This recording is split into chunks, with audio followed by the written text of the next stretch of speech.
Welcome everyone to today's webinar on Connecticut's 2014-2015 budget, what nonprofits need to know. My name is Carol Buckheit, and I'm a communications officer for the Hartford Foundation for Public Giving, and we are thrilled to co-host this discussion today with the experts from Connecticut Voices for Children. And the good news is we are expecting about 100 plus folks on the line with us today. Nearly all of you represent nonprofit agencies from around the state. So clearly this is a relevant topic for us all. Before we begin, I'm just going to go over a few brief details.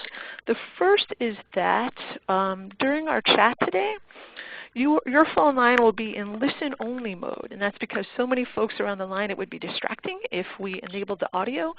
So all of the questions that we'll be taking later on in the discussion will be through the chat feature, which is in the lower left corner of your screen. So if you have a question as we go along, or if you have a technical issue, just type it in the chat box. I should say that if you have any difficulty hearing, the first thing to do is probably to turn up the volume on your computer speakers. If you're still having problems after that, just go ahead and type it in the chat. But usually that solves most of the issues. This chat will be recorded. So we will send you slides and the full recording tomorrow in an email, so look for that. Our plan in the next hour or so is our presenters will go ahead and discuss the various budget issues.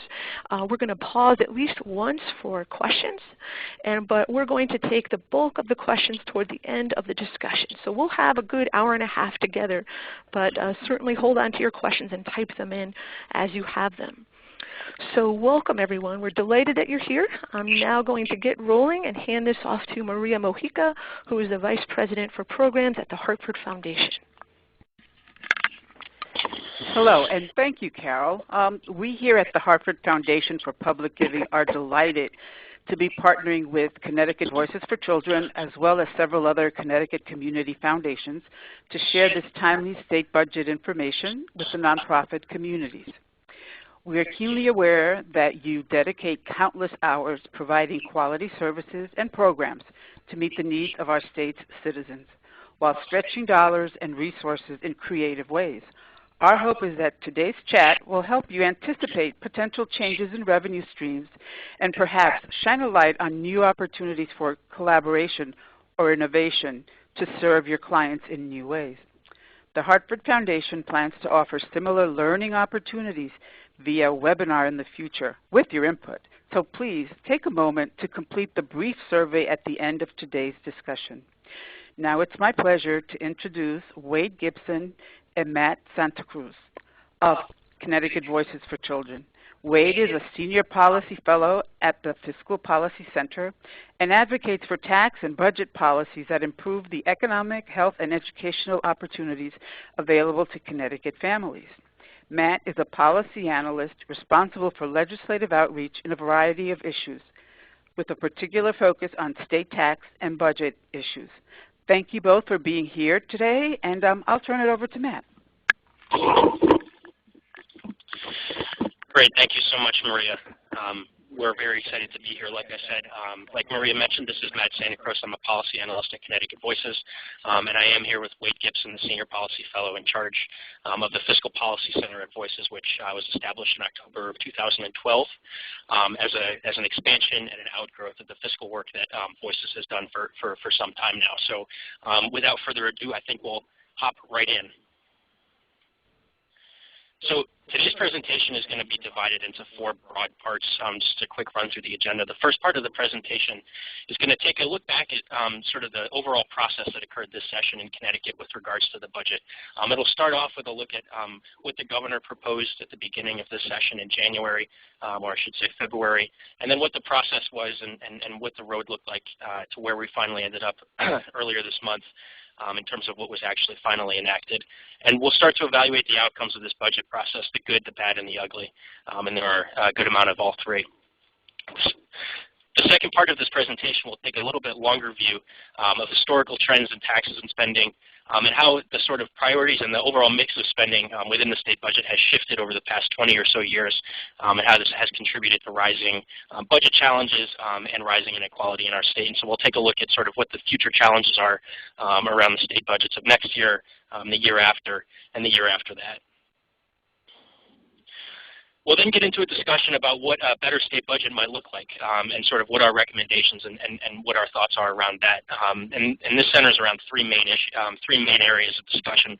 The first is how do we build a better revenue system for all of Connecticut. The second is how do we build a budget that is more transparent and accessible for everybody in our state, both in and out of government. And then third, how do we set a set of budget rules and set the rules of the road such that we're defaulting and we're tilting towards investments in our future as we move towards the next budget and budgets after that. And then finally, we have the last half hour or so set aside for a set of questions and answers from you all to me and Wade and a group discussion. And I should also just mention that we will pause briefly for about 3 minutes of questions after the first part of the presentation, and we'll make that clear when that is. We at Connecticut Voices care about the budget, and why you all as folks of the nonprofit community care about the budget, or should and do care about the budget. And the primary reason for this is that this is the main vehicle through which the state as a society and we as a democratic society set our priorities for public spending and investments in our state. It truly is the reflection of what we feel our state should look like now and into the future. And it does set these priorities, but especially and increasingly in today's sort of zero-sum and stagnant economic environment, these priorities and the debate around these priorities require multiple trade-offs around among and between things like education and public safety, transportation and public health, and this truly represents the crux of the budget debate in our state. What do these trade-offs look like, and how and when do we make them? And ultimately, these trade-offs do have significant and profound ramifications and consequences for the kind of state that we live in today, the kind of state that we live in tomorrow, and the kind of state that our kids will live in.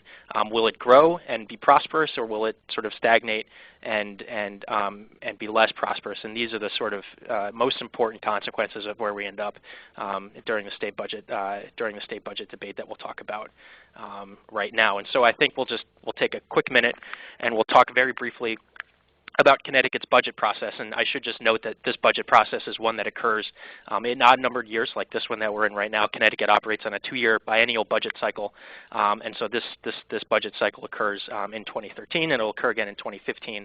And so just bear that in mind as we move through this.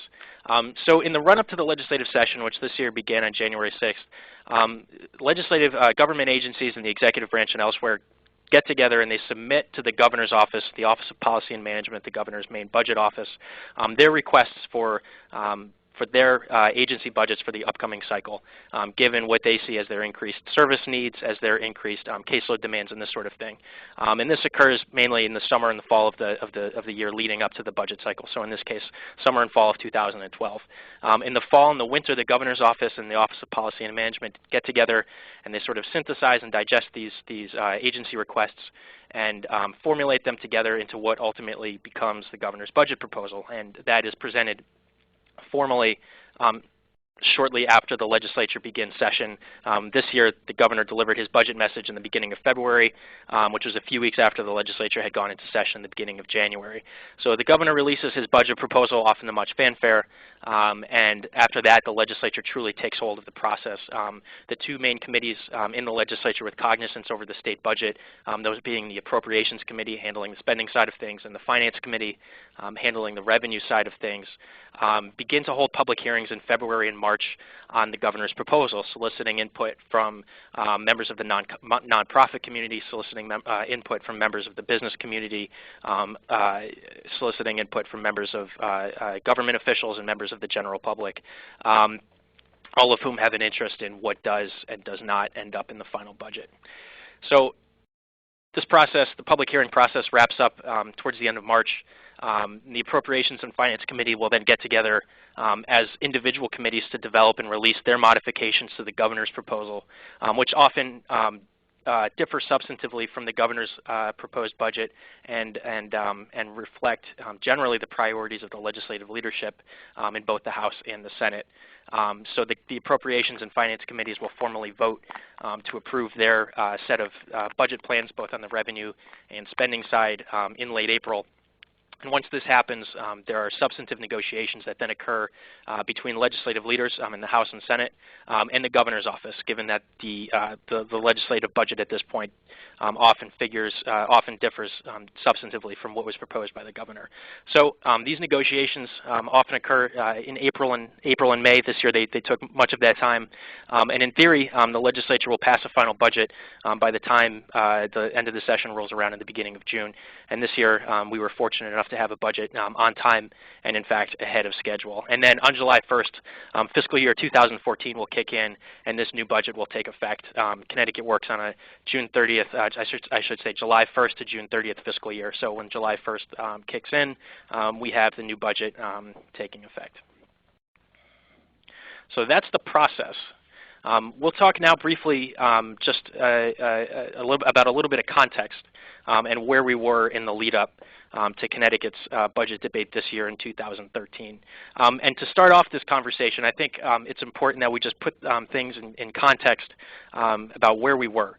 And this chart, this slide here sort of breaks down the overall makeup of deficit closing action taken as a result of this most recent recession, the one we're just now coming out of, and compares it to the budgets driven by deficits in the early 2000s. So this would be the fiscal year 2002 through 2003 budgets, and in the early 90s, late 80s and early 90s, so the budgets in fiscal year 1989 through 1992. And so what we see is even given substantial revenue increases taken in Governor Malloy's first budget, so the budget that was passed in 2011, we still see an overall breakdown that basically reflects that Connecticut has raised revenues less in response to this recession and cut expenditures just about as much or more than we have in the previous two economic downturns. And we also have relied, earlier in this budget crisis that began, has dated back, frankly, to 2009. We've relied more heavily on the rainy day fund as well than we did in the early 90s. But what's really important to take away here is that the hole that we've had to close is frankly much bigger. And so the action that we've taken, put in context, however, is not necessarily unusual, and in fact is business as usual compared to other recession-driven budget deficits. So even after the action taken in 2011 to balance the budget leading into 2012, when we were still very much feeling the effects of the recession, we still have had to deal with in Connecticut a relatively an economy that simply hasn't recovered as quickly as folks had expected, and as a result, revenues have consistently undershot expectations. Which has led to persistent deficits. And in addition, given that a significant savings agreement was reached with the State Employee Union Coalition in 2011, which made up a substantial portion of overall deficit mitigation, the savings that were expected to come in as a result of that deal have come in about $250 million below expectations. And we've also seen higher than expected Medicaid enrollment in Connecticut due to a consistently down economy and pretty substantial demand for health coverage, which has led to about a $250 million cost overrun in that department as well. So what we see is consistently over the preceding biennium, deficits that have beaten expectations, and as well projected deficits into fiscal year 2014 to 2015, which is the budget biennium that's coming up in July. And so coming into this legislative session, the legislature and the governor were faced with a budget deficit of about $1.3 billion, or about 5% of total spending. So just the last piece of context before we get to what was actually proposed by the governor. He, in the run-up to this session, was quite vocal about not considering any new taxes as a deficit mitigation strategy. And in addition, the state employee union negotiation agreement that I just mentioned was not on the table for discussion either. And so what we see as a result are relatively limited options for closing the deficit, and this leads very quickly to the conclusion that a large part of the deficit mitigation strategy for this time around was going to involve significant spending reductions. And this was very much reflected in what the governor proposed at the beginning of the session in February. So total overall appropriations that the governor recommended totaled about $45 billion. We saw $21.5 billion of total appropriations recommended for the first year of the biennium, and about a little bit more than $22 billion recommended for the second year of the biennium, fiscal 2015. And so over the, as a represented as a proportion of the current biennial budget, or the one that we're currently in, we see about 5% growth in the first year of the biennium over the current budget that we're in, but a more comprehensive way to look at this is over projected current services. And so just very quickly, the current services budget is essentially an estimate of the expenditures that the state would be required to maintain in order to keep up the current level of state services in the upcoming year. And so this estimate takes into account things like inflation, caseload, changes, population growth, and previously enacted program expansions and eliminations. And so, this is a more accurate and comprehensive measure of what the state would be required to spend in the upcoming year. And, as a result of this, we see current services spending was actually significantly cut by the governor, something on the order of about 4% in the first year and almost 5% in the second year. And so there were significant spending reductions relative to current services contained in the governor's budget. Even given these significant spending decreases over current services, there were significant increases within the state budget, a significant shift of state dollars in certain areas. And I should just note, these next few slides are going to sort of click back and forth between what was proposed by the governor and then what was enacted by the legislature. So just keep that in mind as we move forward. And again, I should also note that the next slides are not meant to be representative or sort of comprehensive analysis of all new spending and all new revenues in the budget, but they do reflect the sort of major features that were contained therein. So what we see is that there were significant new spending proposed by the governor in the area of state employee health care and pensions, and it should be noted that the state pension system is badly underfunded, and so it's not necessarily a bad thing that we see significant new contributions into the state pension system, but as we know, the cost of health care is increasing quite quickly as well. So there are several $100 million new dollars proposed in the first year of the biennium in that area. We also saw significant new increases in spending in the Human Services Department, given that we see, as I mentioned, increased demand for Medicaid, and as well the upcoming expansion of Medicaid under the Affordable Care Act or National Health Reform.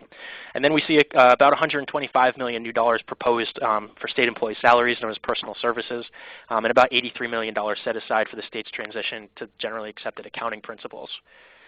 In terms of what was actually enacted, relatively, the relative breakdown is the same. We see still more than $300 million new dollars enacted, appropriated in fiscal 14 for state employee health and pensions.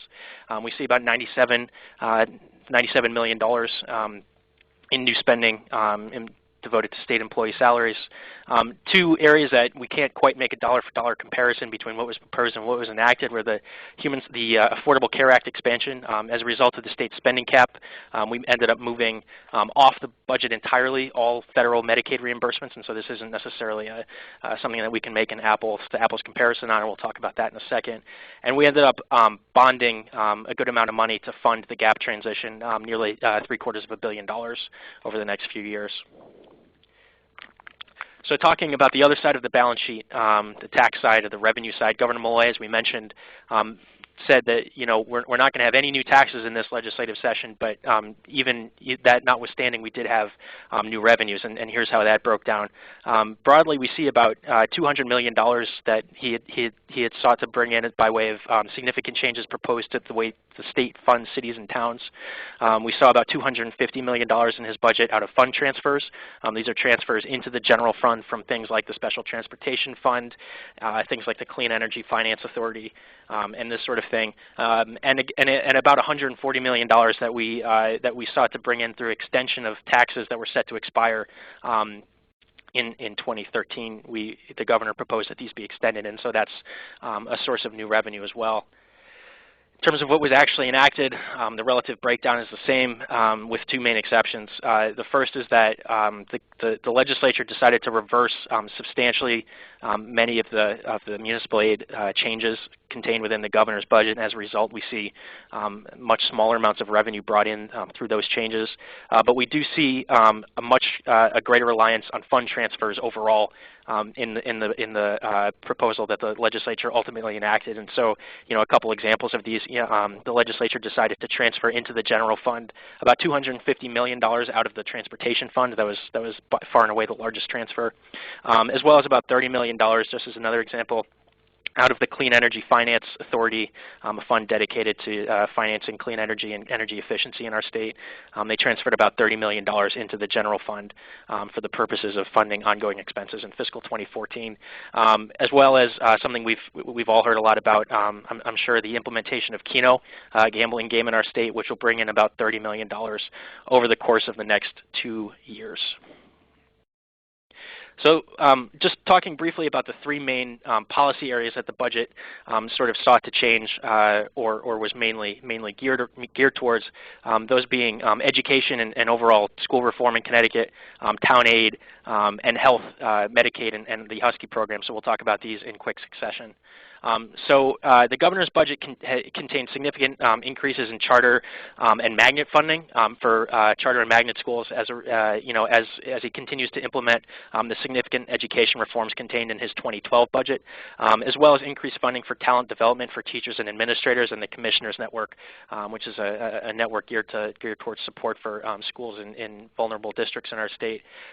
It contains significant changes to the ECS grant, the Education Cost Sharing Grant, which is the main source of state aid to cities and towns for education, which would have resulted in many towns receiving more ECS funding and no town receiving less ECS funding. However, it was a concern that many of these proposed ECS increases did come at the expense of cuts to other sources of municipal aid, things like school transportation and pilot for state property and this sort of thing.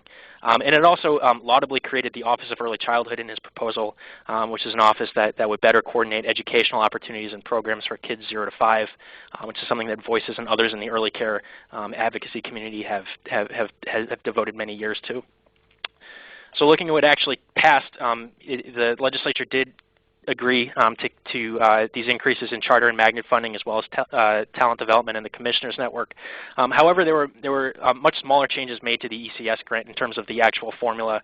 Again, still many towns, most towns in fact, did receive more ECS funding, and every town was held harmless. But these new ECS dollars did not end up coming at the expense of these other cuts to municipal grants, which were reversed, and we'll talk about that in a second. And it bears mentioning that the Office of Early Childhood was funded in the budget through transfers in from other state agencies like STE and the Department of Social Services. However, the enabling legislation or the bill that would have created the office itself did not pass by the end of the session, and so we're trying to figure out how we actually go about implementing this office. But it's still a significant step in the right direction that it was funded. As I mentioned, town aid saw significant changes proposed in the governor's budget. So the governor's budget would have eliminated the payment in lieu of taxes for state-owned property, which many towns depend on, and replaced that money with new ECS funds, which would have been devoted specifically to education and not to general discretionary spending on the part of cities and towns. It would have also eliminated a source of funding that many towns receive out of the Mashantucket, Pequot, and Mohegan grant, which is funded largely through taxes on gambling revenues, and replaced it with bonded money for local capital improvements, also known as LOCIP grants. These are grants that the state makes to cities and towns for things like school buses and fire trucks and new police stations. And so again, something that goes from a source of discretionary state aid to cities and towns, something that towns can use for basically whatever they want, and replace it with something that was a little bit more targeted. And it also replaced manufacturing transition grants and municipal revenue sharing account grants, and reduced funding for public school transportation, and significantly eliminated the town's ability to tax cars valued at under $20,000. And this last provision alone would have resulted in a cut of about $600 million to cities and towns, and so this was met with a good amount of resistance from those folks. In terms of what actually ended up passing, the quick answer is not much in this area. The state, or sorry, I should say the legislature restored the pilot for state-owned property. It restored the transfers from the Mashantucket, Pequot, and Mohegan grant. And just skipping down to the end, it ended up rejecting, the elimination of the property tax for cars under $20,000. And so many of these, as I mentioned, many of these dramatic changes were ended up not coming into effect in the final passed budget. Just taking a look what happened in Greater Hartford, this table aggregates the sort of towns in each of the Community Foundation catchment areas. And so we see about, in the towns that fall into the purview of the Hartford Foundation, we see about $10.7 million in overall new education money, new ECS money in the Hartford Foundation region, an increase of about 2.3%. And on net total, we saw about $11.2 million, and this does include the ECS money, about $11.2 million in new total town aid, an increase of about 1.9%. So a significant increase across the board for towns in Greater Hartford. And just finally, talking about the changes that were proposed to Medicaid. So the governor proposed that Medicaid or Husky coverage for parents with kids in the state's Husky Medicaid system would be phased out and eliminated if they fell between 133% and 185% of the federal poverty level. So folks for a family of 4 with incomes of about $31,000 to about $43,000. And this would have required them to purchase private health insurance through the Health Insurance Exchange, under which will be implemented in January under the Affordable Care Act.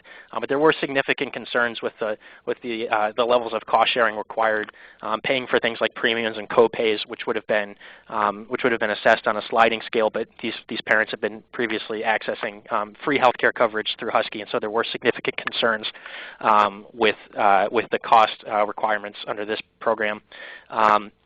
And the governor also moved forward with the full expansion of Medicaid for low-income adults between 56% and 133% of the federal poverty line, something that's optional under the Affordable Care Act, National Health Care Reform, but is a really good deal for Connecticut given that there's 100% federal reimbursement for this program for this first 3 years of the expansion, and phasing down only slightly to 90% federal reimbursement. So after that, and so the federal government will be picking up the vast majority of the cost for this expansion, and it's a step in the right direction. So the governor won one and lost one when it came to Medicaid. The legislature ended up rejecting this elimination of Husky coverage for parents between those 133 and 185%. We'll be maintaining current levels of coverage and benefits, which is a good thing. And it also moved forward with the full expansion of Medicaid for low-income adults. And so we expect to see many thousands of people covered once the expansion starts to kick in 2014 at very minimal state cost, which is a very positive development. So the spending cap played a significant role in this year's budget debate, as I'm sure many of you have heard, mainly due to the large influx of federal funds that would have been coming into the state, that will be coming into the state through the Medicaid expansion. And so just very quickly, the legislature ended up removing the federal reimbursement for Medicaid from the spending cap entirely for the purposes of the cap calculation. This essentially removes these federal dollars from the appropriations process entirely. We have concerns about the transparency around this. It's relatively unprecedented in Connecticut and relatively unique among states. And as we'll talk about a little bit later on in this presentation, Connecticut should really revisit some more permanent structural reforms to the spending cap as soon as we can. And so just to finish out this section, we'll just go quickly through the good, the bad, and the ugly. In terms of the good things, this budget gets many of the big things right, and the governor and key legislators have said this repeatedly. It does maintain funding for key priorities, but we have some concerns about the way it went about doing that. So the good things, like we mentioned, it maintains Medicaid coverage for parents up to 185% of federal poverty. It holds the line on the proposed EITC reduction that the governor put forth in January, but it does fully restore it by 2015. This is a tax credit geared towards low-income working families. It funds the new Office of Early Childhood, although it doesn't implement it or create it technically through legislation. And it does, as we mentioned, increase overall funding for K through 12 education, although these increases are conditional for some lower income districts and towns. Sorry, skipped ahead. So the bad things are as follows. It does rely on hundreds of millions in borrowing to balance, as well as several hundred million in additional money in fund transfers and one-time revenues. And so there's issues with the sustainability of this budget. And we see this especially in the large projected deficits in the coming years. In the year immediately following this budget cycle, so fiscal year 2016, we see a deficit on the order of about $600 million and deficits approaching $500 million, approaching $600 million in the years after that. As I mentioned, it replaces the municipal transfers through the MRSA account with some new bonded money, and it does borrow about $750 million to finance the gap deficit. So these are not necessarily structurally sound budget techniques. And the ugly, it deepens, as I mentioned, these existing structural deficits by delaying the implementation of generally accepted accounting principles. It delays the repayment of debt that we've been carrying forward since 2009, increasing interest costs in the future by $45 million. We see significant cuts to hospitals, and although we're not sure what the ultimate impact of that is going to be, it does figure to impact community foundations and their surrounding towns somewhat immediately. And as I mentioned, it avoids needed reforms to the spending cap that, again, Wade will talk about very, very shortly. And just lastly, it uses $220 million in current year surplus to balance the fiscal 14 and fiscal 15 budgets, another instance of a sort of unsustainable one-shot revenue source. And so I'm going to pass it over to Wade, who is going to pick up from here.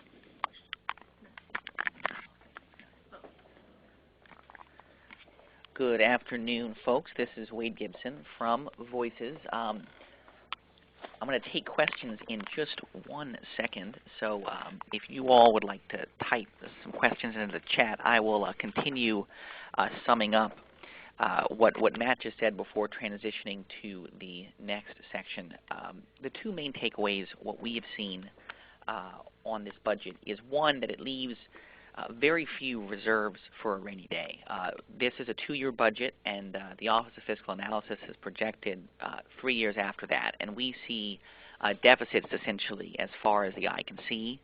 But the state, unfortunately, doesn't have anything left in our rainy day fund. There's a $1.4 billion fund that we had going into the last recession that's no longer there. We also have a variety of the one-shot revenues that Matt talked about that sort of lead us off a cliff at the end of the 2015 year. And so if there's a recession sometime over the next 5 years, we don't really have anything in the tank, and we're going to be left with some very difficult choices.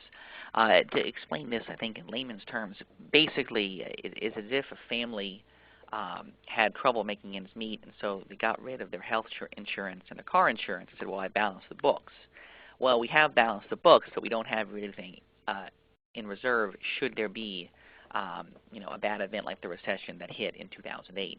The second thing we find concerning in this budget is that it's become harder and harder for the state to make investments in the future. By and large, we've managed to preserve priorities that are important to the people of Connecticut in this budget, but we've had to resort to harder and harder efforts and trickier and trickier budgets to make it work. Our tax system continues to erode because of changes in our economy. And as I'll get to in a second, the costs of health and pension and debt service continue to rise, making it harder for us to sustain investments that are going to grow our economy and improve our state going forward. So before I move on to the second section, I'd like to answer two folks' questions. The first is, what is MRSA? That is the Municipal Revenue Sharing Account. You all, if you really like budget policy, may remember that 2 years ago we increased the sales tax and also increased the real estate conveyance tax, and we took a portion of these dollars and we gave them to towns as a way of revenue sharing, because Connecticut, we have a really unequal split of revenues between towns and cities, and previously, towns in the state, and previously towns were reliant pretty much just on the property tax, and so we diversified their revenue stream to give them a little bit of freedom from that, and what we've done is taken that away. So now those funds just flow to the state. The second question is from Helen. She's asking how much of Medicaid is for nursing homes. So just as a little bit of background, Medicaid covers both low-income children and families as well as so-called long-term care nursing homes. And as a matter of fact, the most expensive part of Medicaid is for nursing homes. So long-term care is about 3/4 of all Medicaid spending in the state, but it only represents about 1/4 of all the people in the Medicaid program. So the vast majority of people in Medicaid are kids and families. They're relatively affordable to cover. Most of the money, on the other hand, goes to a relatively small population of folks in nursing homes, which often cost $100,000 or more in a year.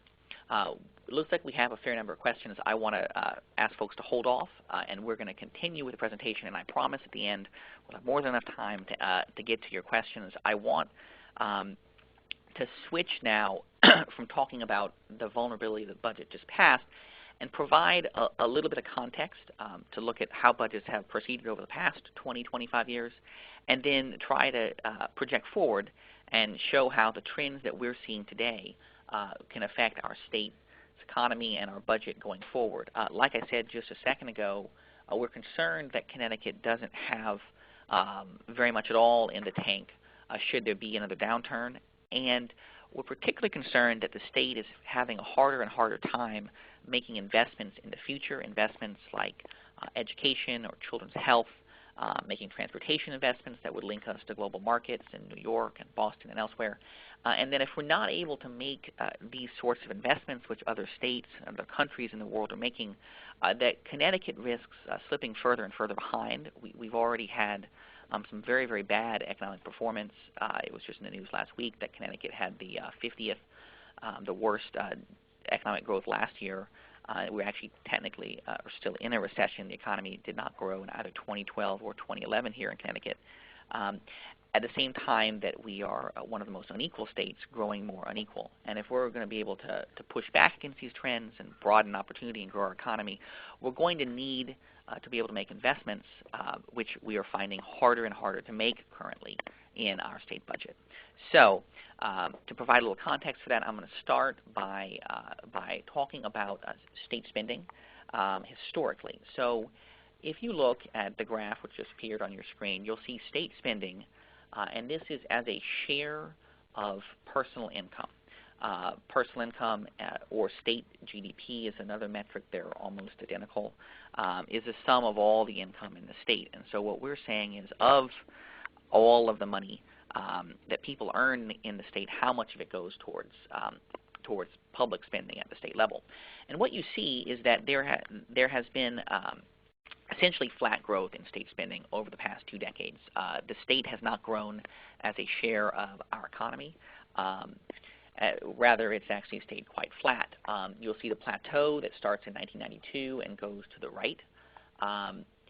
You can see there's these little spikes in the early 90s and again in the late 2000s because what this metric is spending as a share of the economy. If the economy dips, spending, even if it stays constant, goes up. And so what you see at this graph here is that spending as a share of the economy went up slightly before returning back to normal and went up slightly again. And since we still haven't had a big rebound in personal income, it remains slightly elevated, but as soon as spending recovers, it should come back down. The next slide shows taxes as a share of personal income. And you see the same story here, which is to say that looking at the top line figure, taxes as a share of the economy have stayed roughly constant for the past 20 years. Just like spending seems to spike during downturns, taxes seem to go down, and in fact they do. The personal income tax and the corporate business tax particularly are actually more volatile than the economy. So if our economy shrinks 5%, the income and the corporation business tax may shrink 10 or 15%, and that's what we see. The state has had essentially flat revenues. Tax revenues have grown in tandem with the economy, with dips when the economy also dips. So the takeaway here is that state government is not bigger than it used to be. It's actually been over the past 2 decades quite constant in its size. As our economy has grown, the state government has grown. But while the overall size of spending and of taxes have remained constant, the composition of them has changed substantially. And that's what the next slide here shows. This shows these bars show the 5 biggest areas of state spending: human services, education, non-functional, health and hospitals, and corrections. And each of these is a percent of spending. So each of these represents a slice of the pie. And you can see the dark blue bar shows 1992. The lighter blue one shows 22 years later, fiscal year 2014, which is due to start in a couple weeks.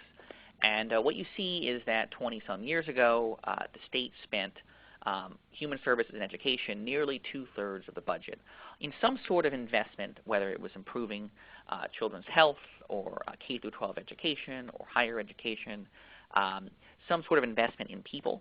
And that has fallen quite substantially from around 63-64% to the low to mid-50s.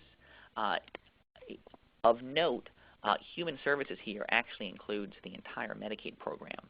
So even though Medicaid expenses have gone up because all sorts of other human services spending have gone down dramatically, the overall change in human services is actually negative. So human services and education, particularly education, have fallen substantially as a share of the budget, those pieces of the pie. And the so-called non-functional category has increased substantially. The non-functional category represents various kinds of, mainly, various kinds of debts that we owe, obligations we accrued in the past for debt service, pensions, or state employee health care that we didn't adequately fund, or that we borrowed substantially in the past that we now have to pay. And so our past obligations have come to increase substantially from 16 to about 21% so far of the budget.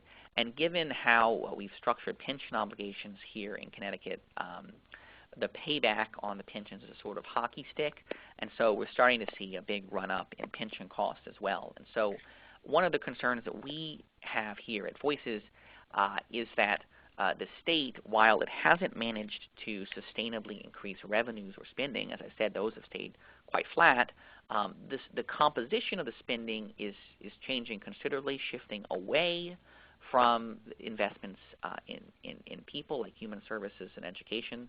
The same is also true, incidentally, of the Transportation Fund, which is not shown here. That's a separate fund. And it's shifting more towards paying for past decisions that we made, such as our decision to not adequately fund the pension system. And this is troubling because in a state like Connecticut, which has really pretty grim economic performance and rising inequality, we need to be figuring ways to increase our investment, not figuring ways how to have it as small of a decrease as possible. What you can see in this next slide is data that came out last week from the federal government, the Bureau of Economic Analysis, and you can see the percent change in real GDP, so the size of the economy, in every state. Connecticut ranks 50th. The dark blue states are those that grew the fastest. You can see that both blue states and red states have grown robustly. Texas grew at nearly 5% last year, and California grew at 3.5%. But that Connecticut had, as a matter of fact, negative growth. We had negative 0.1% growth last year, and they actually revised our 2011 figure. It also was negative. So the state economy has not actually grown since 2010, when it did briefly grow. And so we have a very, very, very weak economy. And what we also have is a substantial run-up in inequality. Believe it or not, Connecticut was not always unequal. 35 years ago, Connecticut was actually one of the least unequal, one of the most equal states in the country. What you can see in your slide here is that Connecticut used to rank 42nd or 46th, depending on the metric, in inequality. We were one of the most equal states. And now, flash forward 30 years to right before the recession, and we were one of the very most unequal states. The interesting thing about this slide is it shows a great run-up in inequality, but it only portions the population into fifths. So we're not even looking at the top 1%.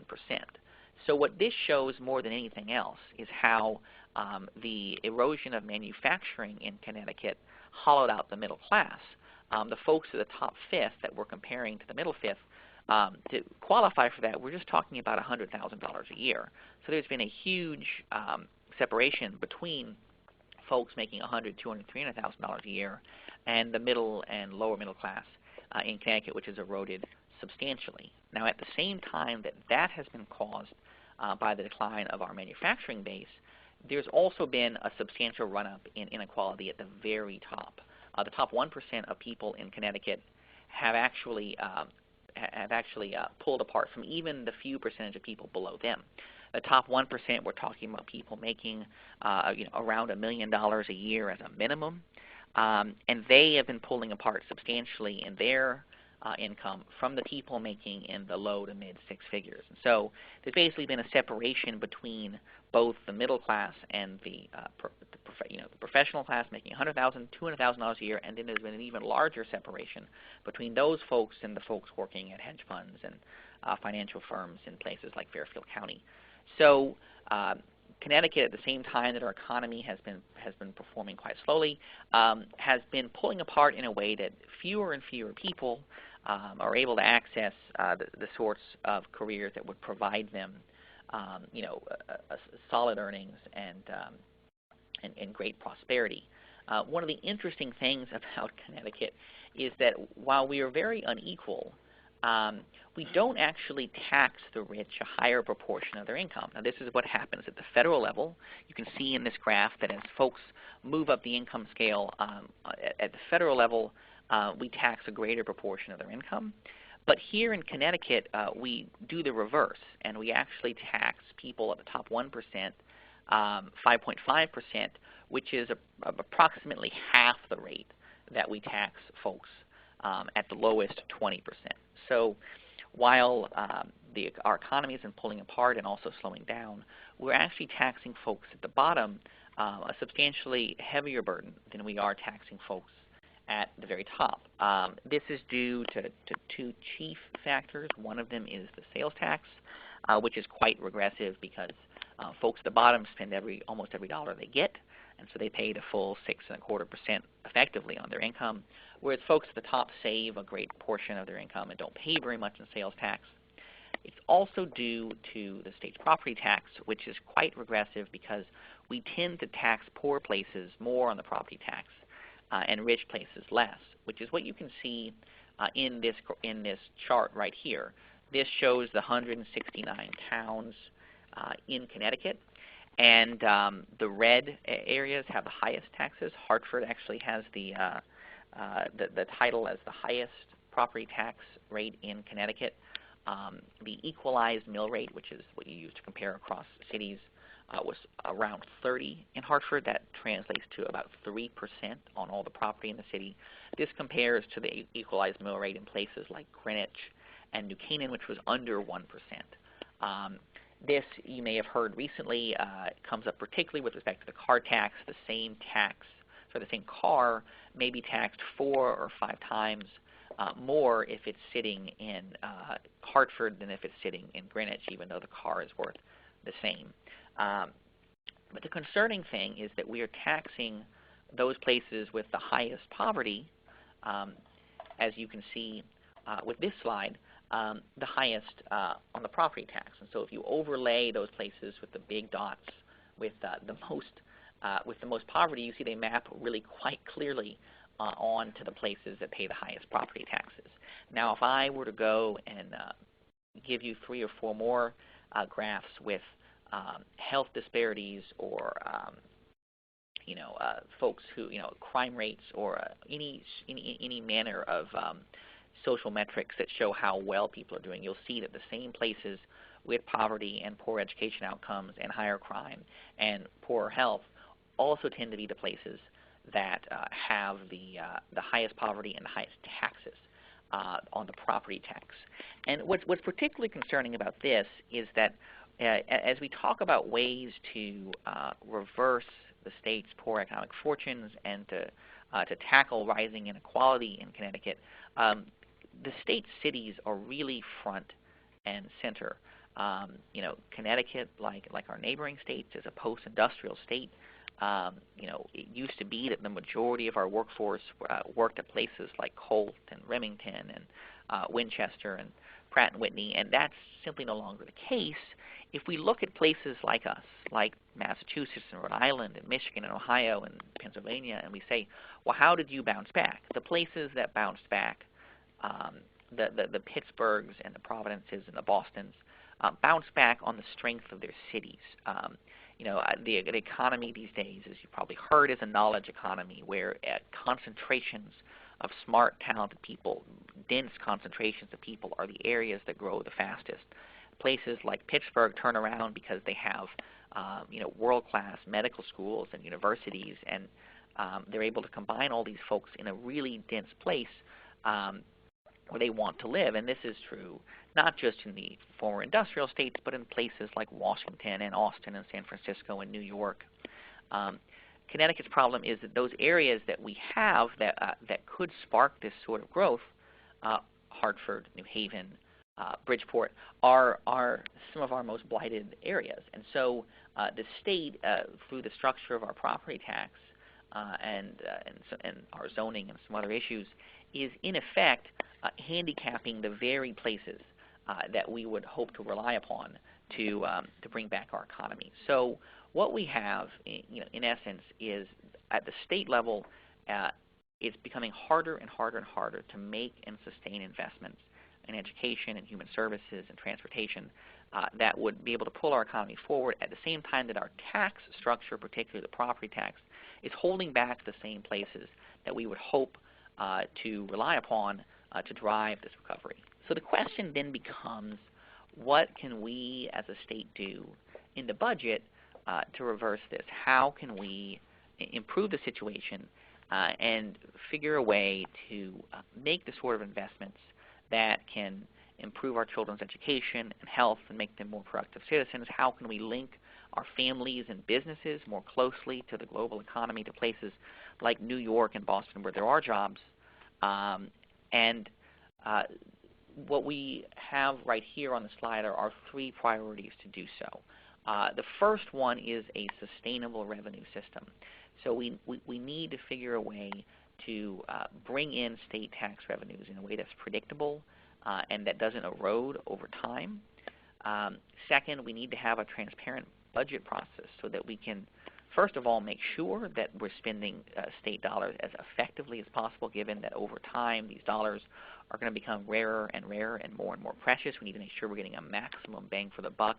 And we also want to do it in a way that people trust where their tax dollars are going, so they continue to support the vital public investments the state's going to need to make to be able to pull us out of the course that we're currently in. And the third component is budget rules that prioritize precisely these sorts of investments. Just to use a household budget analogy right here, you often hear from personal finance experts that what you ought to do is pay yourself first, that you ought to save and make sure that you've taken care of your retirement and your children's college before you decide how big of a house you can afford to get a mortgage on, or how much you can eat out and how many cars you can own, that sort of thing, that you pay yourself first. And in Connecticut, too often we don't pay ourselves first. We don't make public investments in transportation and education like I've been discussing because those aren't number one in how the budget prioritizes investment. We often have as our top priorities in the budget either paying down debts that we owe to other people or other areas of spending which don't generate the same return for the state going forward. And so one of the things that we want to do is figure out how we can restructure the rules governing the state budget so that Connecticut is over time able to steer more and more of our public dollars into investments which can grow our economy, and by growing our economy, grow our budget and allow us to steer even further resources into these investments and create a sort of virtuous cycle. So these are the three components that we think are important to a better state budget. To tackle the first, a sustainable revenue system, there are three chief parts to this. First is offsetting volatility in the personal income tax. I think I alluded earlier to the fact that the income tax is more volatile than the economy, and we are fairly reliant on the personal income tax now to generate revenues. And so an important piece will be offsetting volatility in the PIT by increasing the size that we are permitted to keep in our budget reserve fund, our rainy day fund. Right now, we're only able to keep around $2 billion in that fund, and we think that given how the state has performed with recessions, there ought to be more freedom to put money away for a rainy day.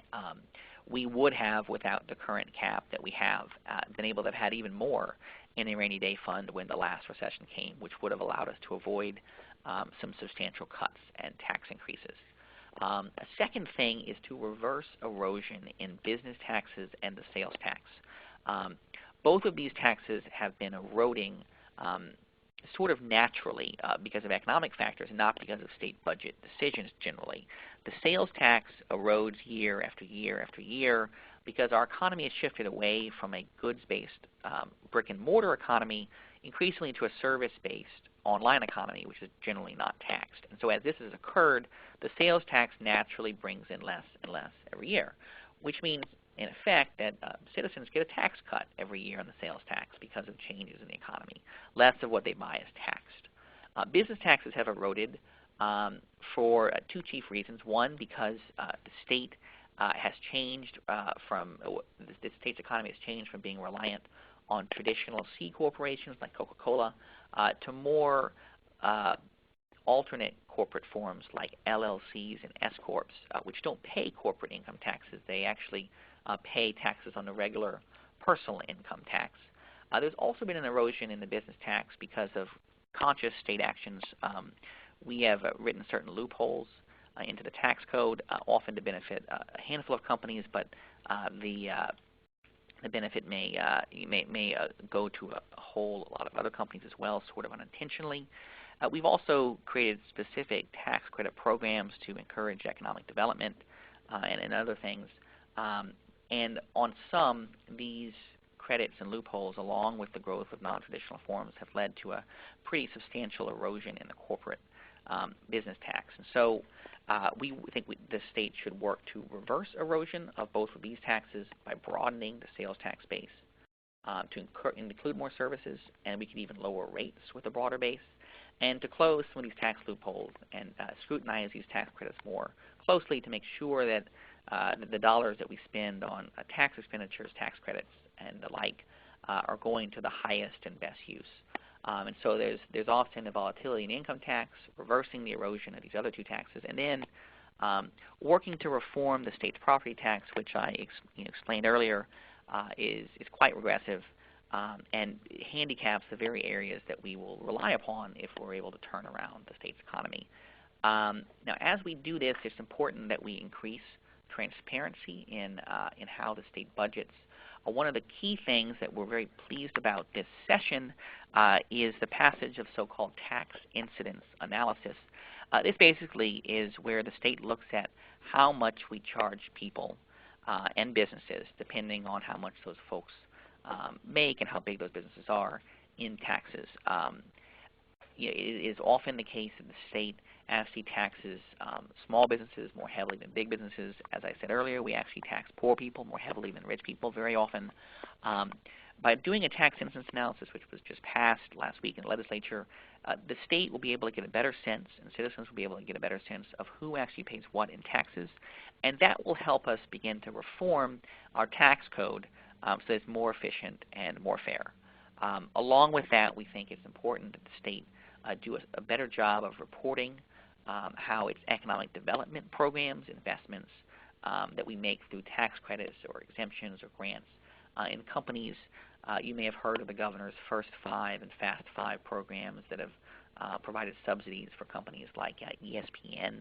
We want to make sure that when we spend dollars on programs like these, that they're going to the best use possible, that those dollars couldn't be better used elsewhere, given how scarce dollars have been proving these last few years in the state budget. And then finally, as we look at steps that would make the budget more transparent, a question that we have is whether government data generally should be posted online, with the exception of things that would have personally identifiable information. Should the default be government data are reported online by agencies so that advocates and citizens and other concerned individuals can have access to it and make sure that the dollar is being spent as best as possible. And in areas where the state doesn't have the manpower to do analyses, where private citizens or reporters or advocates like folks at Voices can step in and do those analyses. We understand that there are areas where the information should be protected because it's personally identifiable, health records and the like. But as a general matter, much of the data the state has, which agencies provide when requested, could actually be placed proactively online and increase transparency considerably. The final point that I have is how do we craft budget rules that prioritize investment within the state budget? I was talking earlier about how a household budget works and how important it is to pay yourself first. And so the question is, how can Connecticut within its budget alter the rules so that we pay ourselves first, that we make sure we put away for the future before we decide how much we can spend today. And this is an area that we are starting to explore more deeply at Voices, and so we have some tentative ideas. I would love to get you all's thoughts in the Q&A section coming up in just a second. But a few ideas we have are, for example, defining primary education under the state constitution to begin at age 3, which would create a duty at the state to figure a way to provide universal access to high-quality preschool education for every child in the state. Quality preschool is one of the most reliable investments you can make as a government. The President mentioned it in his State of the Union just a few months ago.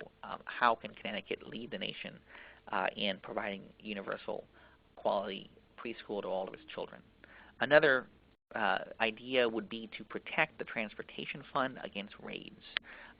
Very often this year included, when the state runs short of funds, we drain monies out of the transportation fund to plug operating expenses. The transportation fund is funded by the gas tax, and it represents really important investments in the state's future, high-speed rail or just faster commuter rail, linking Connecticut, linking the Hartford area, for example, down to New Haven and on to New York with regular commuter rail, linking New Haven to New York. I mean, one of the stats that has always amazed me is that it's actually slower today to take commuter rail from New Haven to New York City than it was in 1906.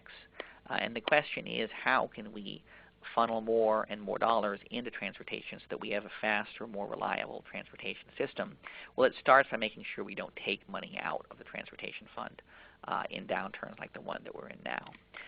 Final suggestion that we have is modernizing the state's spending cap so that it doesn't retard investment during economic recovery. It's one of the big issues that Matt alluded to earlier, is that the state spending cap made it very hard to accept, in essence, free money from the federal government to expand Medicaid under the Affordable Care Act, under Obamacare.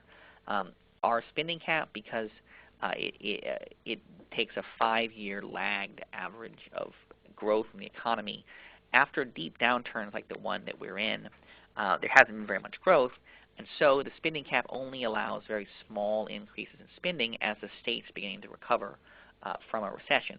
This is the time the state should actually have the most leeway to be able to spend, because the state can help pull the economy out of the downturn and also restore the cuts that we made during the recession. And so modernizing the cap to use a longer time span instead of just the 5 years would smooth out the volatility in the spending cap and allow the state to continue making investments during economic recoveries. So our 3 points, just to recap, to make a better state budget are a sustainable revenue system, a transparent budget process, and budget rules that prioritize investment. And so I'm going to turn you over back to Matt.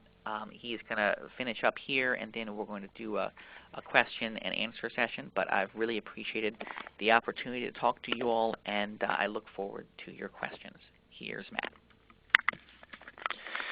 Thanks, Wade. That was great. So just very quickly before we jump into the questions and answers, folks, we just want to talk very quickly about what you all can do as engaged members of the community and engage, nonprofit leaders and community leaders. And so many of these, I'm sure you've already, you've already taken part in. But mainly, and the first thing is just stay engaged and stay up to date.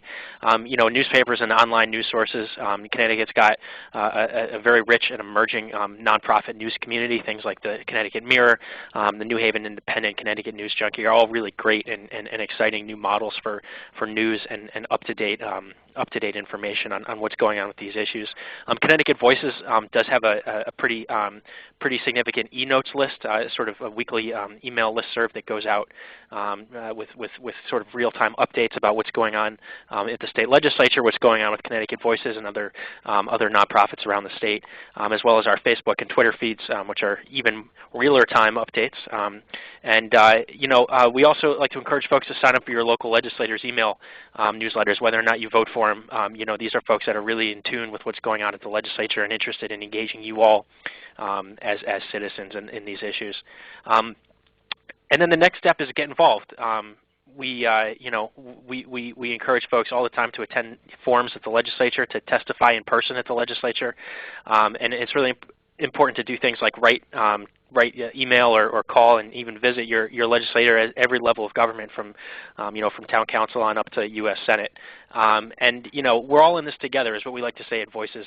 This is sort of our guiding ethos, and so it's really important that we engage one another, our friends, family, and neighbors, in a really substantive and informative discussion about this stuff as we move forward. So with that, we have a couple questions that have popped in already. The first one, and I'm assuming many folks have a similar question, is will this presentation be available later? And the answer is yes. That we'll have the presentation online on both the Voices website and the Hartford Foundation website. So fear not. We had a question a couple minutes ago about the ECS changes that we had mentioned and what kinds of towns that this would impact. The answer is most towns. Like we said, something on the order of 120 towns did see an increase of some kind in overall ECS funding. But it really is going to impact the towns, the 30 towns that are in what are known as alliance districts. These are the 30 sort of lowest performing or school districts in our state, which are seeing substantial increases in ECS money. The one concern that we have about this is that many of these increases may or may not be conditional on towns implementing a certain set of education reforms. And so, we're monitoring this very closely. But, the sort of 30 lowest performing, which are often lowest income school districts in Connecticut, I think, Hartford, certainly an alliance district, Windsor, Manchester is an alliance district, East Hartford as well. So these sorts of towns are the ones that are really getting, these are the towns with the greatest need and in fact are seeing the largest ECS increases. We had a question about sort of where these large deficits will leave us in the future, whether or not we'll be more vulnerable, and how that's going to affect us. And for that, I can turn that question over to Mr. Gibson. I think we mentioned briefly earlier, and I'll expand upon it here, that we don't have much of reserve over the next 5 years, at least, in this state budget, should there be any recession. And so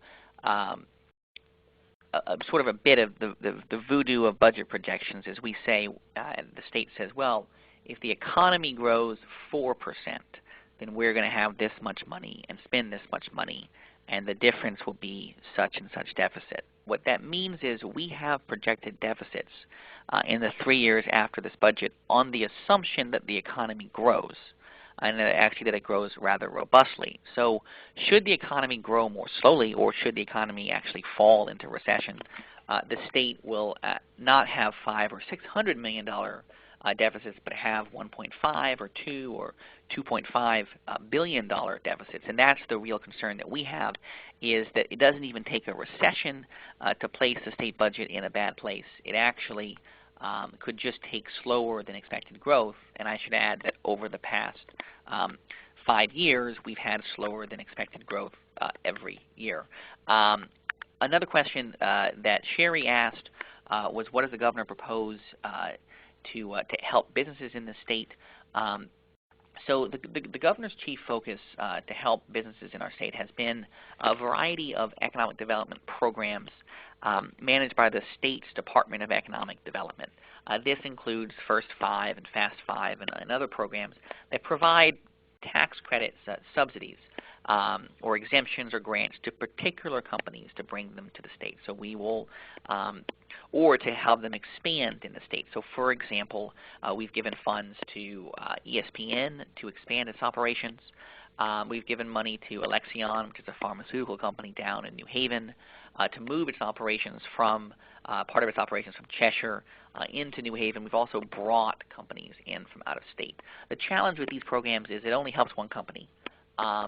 And that often the companies don't do exactly what we would like. So in the case of ESPN, they've received tens of millions of dollars in state funds, but then they're laying off workers. And so one of the things we think is very important, rather than helping individual companies of the thousands of companies in the state, that the state work on the fundamentals for prosperity, that we improve our workforce and make it even more educated, that we improve our transportation network so that we are even more closely linked to the global economy.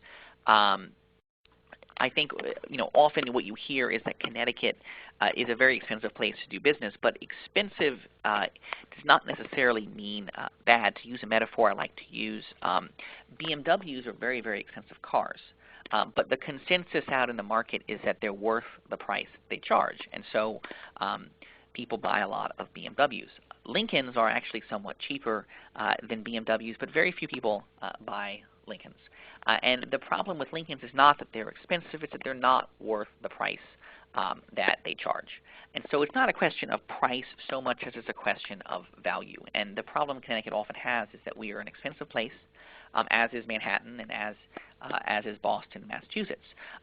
But we often are not perceived as worth the value, the price that we charge. And so the question is not how can we become cheaper, but how we can become better. So this is at the point at which you say, well, how can we make our workforce more educated? How can we link ourselves more closely to the major airports in New York and to the major corporate headquarters in Manhattan? How can we make our cities better places to live where young people want to move in and start a family?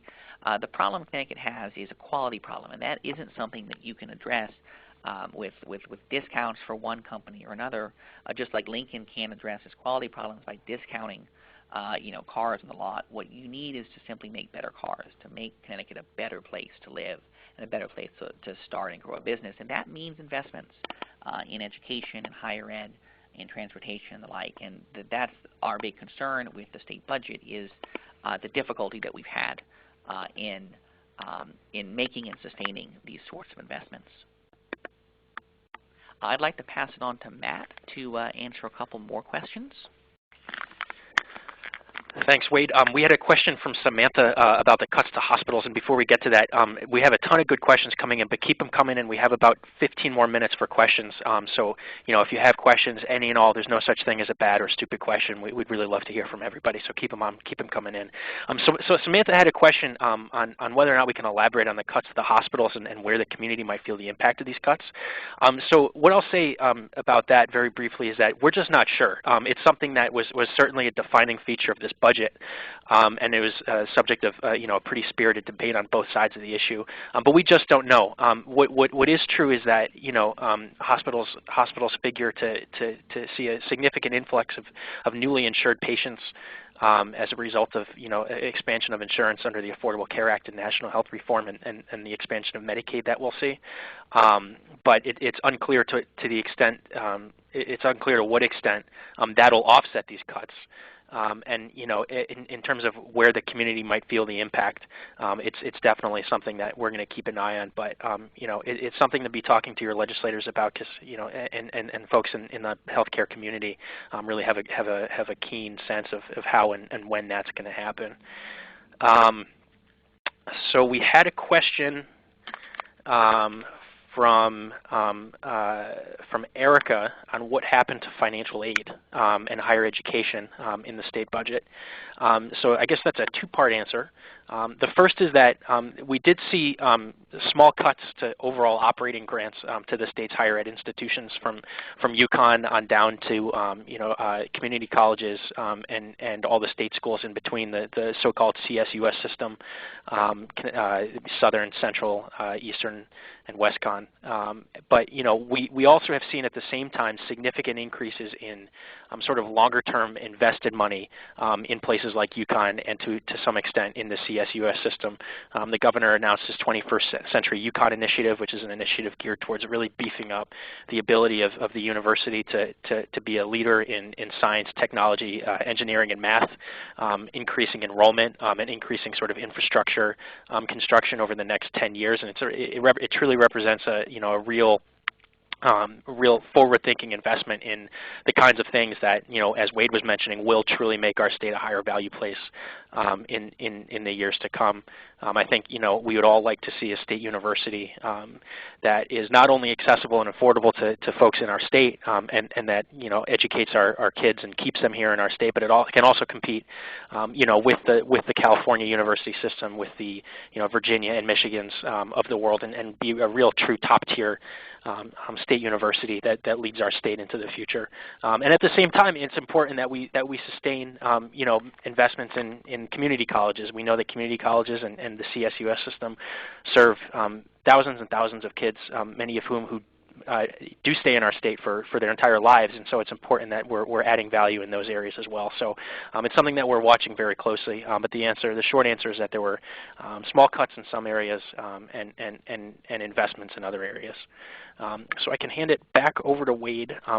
We had a question from, let's see, I think we had a question from Kristen on the overall overall impact of nonprofits, and I think Wade is well equipped to talk about this question as well.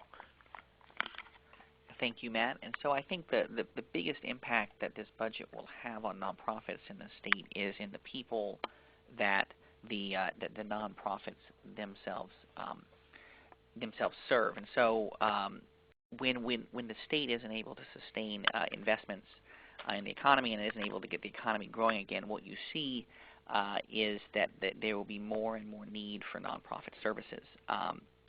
At the same time, the state doesn't have very much left over to provide cost of living increases to the nonprofits themselves. I think the folks on the phone are unfortunately probably very familiar with the situation of more and more people in need of the vital services that they provide, but less and less from the state forthcoming to help that. And unfortunately, this budget doesn't change that markedly. And in fact, the state is at real risk if we should slip back into recession of these trends being, in fact, aggravated. Another question that we had was the effect of this budget on towns. This budget had a lot of attention on towns. When the governor proposed it in February, the Connecticut Conference of Municipalities came out, as well as the big city mayors, against many of the provisions. What the budget, as proposed by the governor, originally did was essentially repurpose dollars that the state sends to towns and instead send those dollars towards the education side of those cities' budgets. They effectively earmarked dollars that were already going to the towns to pay for specific educational initiatives, which would actually cost the towns additional monies. And so it placed the towns in a pretty bad bind, both having to maintain their operating expenses and also pay for new opportunities in education. Now this, as it happens, was largely removed by the legislature, so this budget leaves towns, by and large, fairly harmless. A problem that we are concerned about, however, is that this budget